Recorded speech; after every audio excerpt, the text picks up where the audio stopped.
Hello guys, welcome to all about pets. இன்றைக்கி நம்ம வீடியோவில் என்ன எதை பற்றி பார்க்க போகிறோம் அப்படின்னா மணிலா வாத்தை பற்றி பார்க்க போகிறோம்.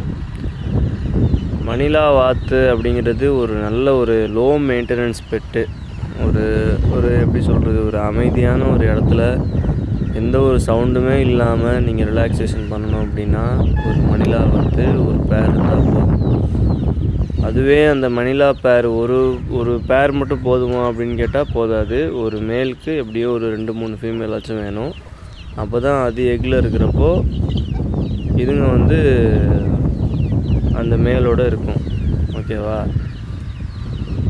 அதுக்கப்புறம் என்ன ஆணுச்சு அப்படின்னா இதுங்க தானாகவே முட்டை விட்டு அதுவாகவே ஹேட்ச் பண்ணி கொண்டு வந்துடும். நம்ம முட்டையை அது விட்டது இடத்துலேருந்து எடுத்துட்டோம் அப்படின்னா அது அடுத்த தடவை அந்த இடத்துல முட்டையை வைக்காது, ஸ்டாப் பண்ணிடும். வேறு ஏதாவது பிளேஸ் பார்த்து தான் முட்டை வைக்கும்.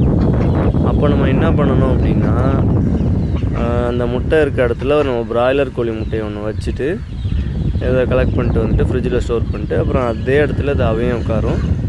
அப்போ நம்ம அந்த முட்டையெல்லாம் எடுத்துகிட்டு நம்ம வச்சோம்னா கரெக்டாக 35 டேஸில் சிக்ஸ்லாம் ஹேட்ச் ஆகிடும். மணிலா வாத்தை பொறுத்த வரைக்கும் தண்ணி அவ்வளோலாம் பிரச்சனை இல்லை. ஒரு பக்கெட்டில் தண்ணியை நிரப்பி வச்சாலே போதும். நான் சொல்கிறது ஒரு 3-4 வாத்துக்கு அது போதுமானது. இது வரைக்கும் நான் அப்படி தான் வளர்த்துக்கிட்டு இருக்கேன். அதுவும் இல்லாமல் நல்லா பறக்கும் மணிலா வாத்து. நான் கடைசியாக ஒரு வீடியோ கிளிப் ஒன்று அட்டாச் பண்ணுறேன், பாருங்கள் எப்படி பறக்குங்கிறத பாருங்கள். ஒரு கொக்கு எந்த அளவுக்கு ஸ்பீடாக பறக்குதோ அந்த அளவுக்கு பறந்துட்டு ரிட்டனும் வந்துடும்.